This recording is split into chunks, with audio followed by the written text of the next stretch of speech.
Yes, spring must be in the air.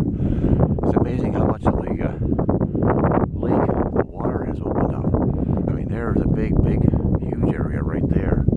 I mean, yes, there's still ice, but you can see it's going to be breaking up soon. Matter of fact, there's 4. Let me zoom in here. There's 4 boats. And even along there, the water's all starting to break up. The ice won't be long.